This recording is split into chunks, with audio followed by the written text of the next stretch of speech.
今回の産業まとめ。ユン・ソクヨル大統領選出馬宣言。ムン・ジェイン政権を徹底批判。第一野党への入党は？韓国のおしり探偵、前検事総長であるユン・ソクヨル氏が大統領選挙出馬を決意し、記者会見を行いました。彼はムン・ジェイン政権を徹底的に批判し、現政権との対立を鮮明化させることで存在感を示そうとしています。特に、正義という言葉を多用し、現政権が正義と対極にあることを指摘しています。ムン・ジェイン大統領が就任時に発した、機会が平等で家庭は公正で結果の正しい国、特権と反則のない国が全く達成されていないと批判しています。所得主導成長、住宅政策、脱原発、ポピュリズム政策などの失敗によって格差が拡大し、脆弱諸層が被害に遭っていると指摘。少数の利権カルテルが権力を私有化し、責任意識と倫理意識が麻痺した食物連鎖を構築したと批判しました。後半では、政権交代という言葉を多用し、左派政権と対立軸を置く右派との共闘を示唆しています。大統領選挙出馬表明とともに Facebook アカウントも公開されましたが、ほどなくして非公開となっていました。その翌日の昼頃に復活し、友達追加要請が殺到したためだと釈明しました。第一野党である国民の力への入党については即答を避けましたが、価値観を同じくしているとして、共闘への含みを残しました。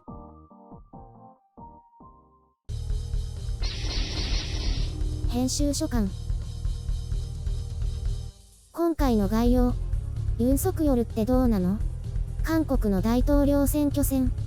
対立候補と対日政策。この報道が韓国主要紙の一面を飾っていましたね。それだけ彼に対する注目が高まっているということでしょう。ちなみに韓国ではおしり探偵に似ていることからネットなんかではそう呼ばれていますね。自身も認めていますし。おしり探偵は韓国でも絵本はベストセラーに入っていますし、アニメの方も人気のようですね。こういうところは反日も何もない。このユン・ソクヨルについては特に詳しく知っているわけでもないし、何かの記事を熱心に読んだわけでもありません。まあ、政治家じゃないとか検事総長で権力と対決してきたとかくらいは皆さんと同じように知っていますけど、今のところユン・ソクヨルは減少にしか過ぎませんね。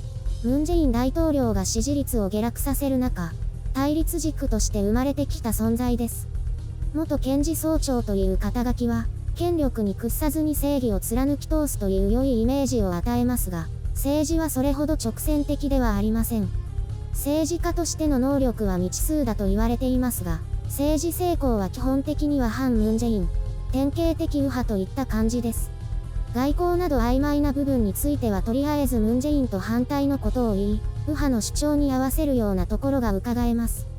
法律家出身なのでいいんじゃないかという意見もありますが、韓国は法律家出身の議員は非常に多く、野党の筆頭候補イ・ジェミョンも元弁護士ですしね。また、彼が脚光を浴びるのは野党にこれといった候補が浮かび上がっていないという現状があるわけで、いればこんなに注目されることもなかった。要するに消極的に選択された候補ということです。前回のパン・ギムン前国連事務総長のようにね。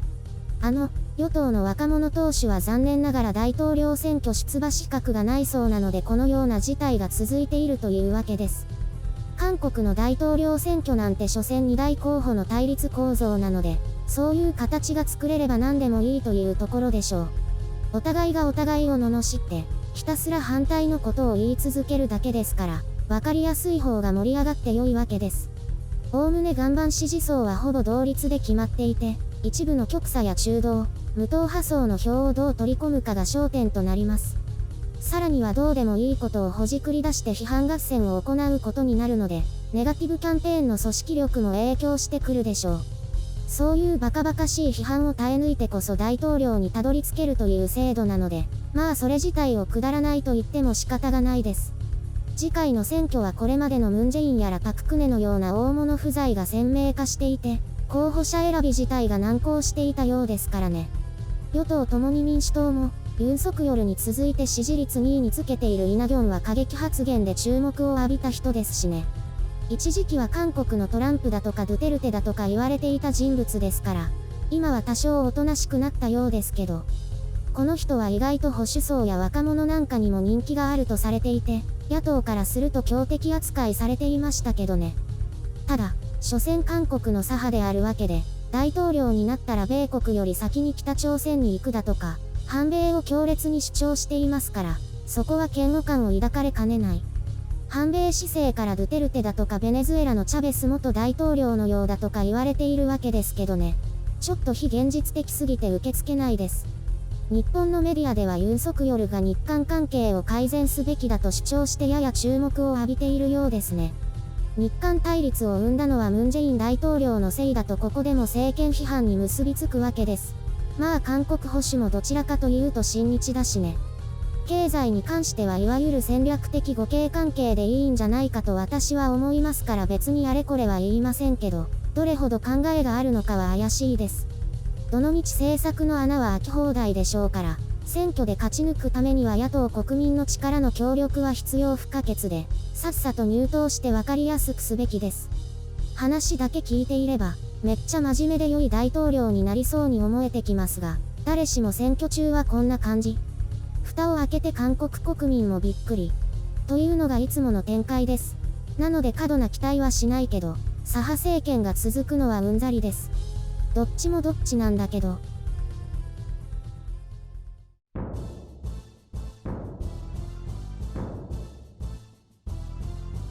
前も聞いたっけ？なんでこの人おしりたんていなの？いや、なんとなく似てるでしょ？顔の形とか髪型とか。よく知らないけど、似てないってことはないかな。おしりたんていって子供の間ですごく人気なんだよ。知ってた？知ってるよ。なんかおならするからでしょ？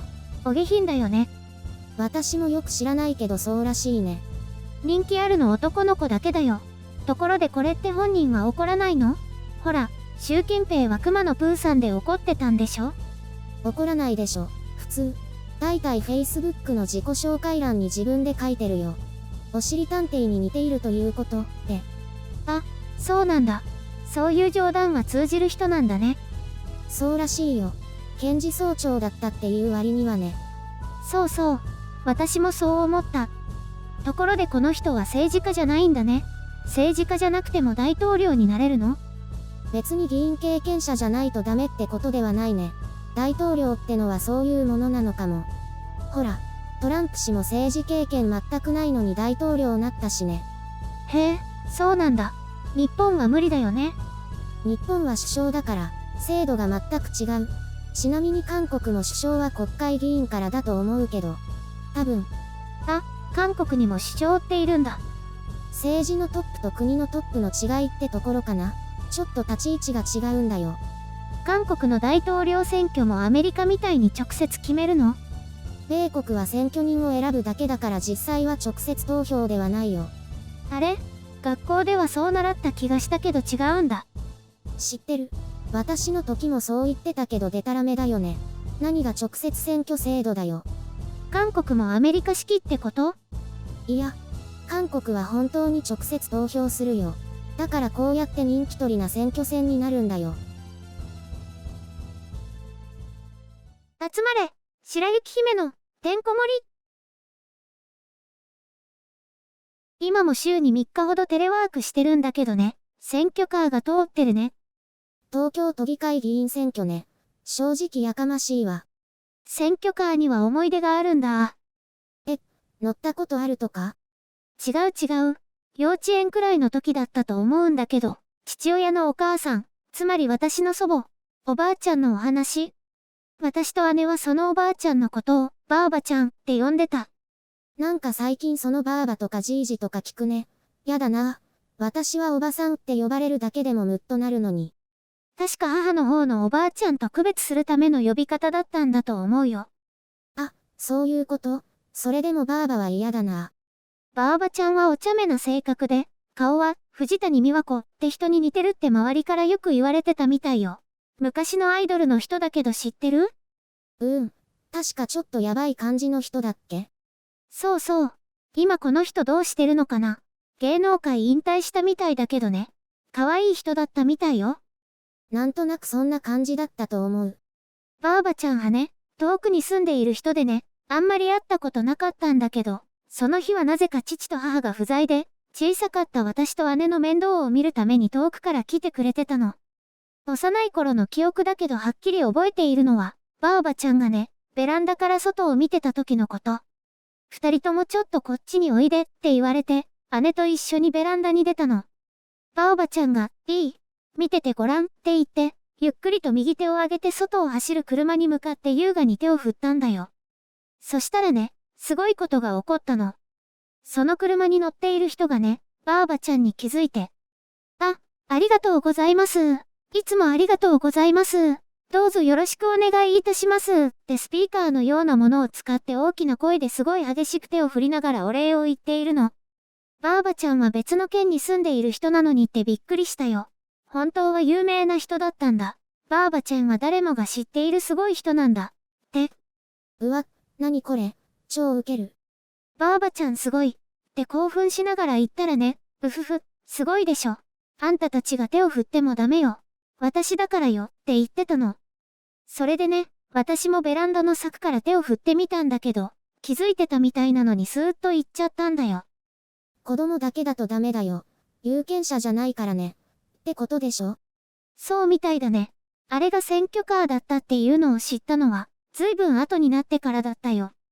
それでね、選挙カーを見ると今は亡きお茶目なばあばちゃんを思い出すんだ。このネタ使えそうだね。私も甥っ子といる時にやってみたいな。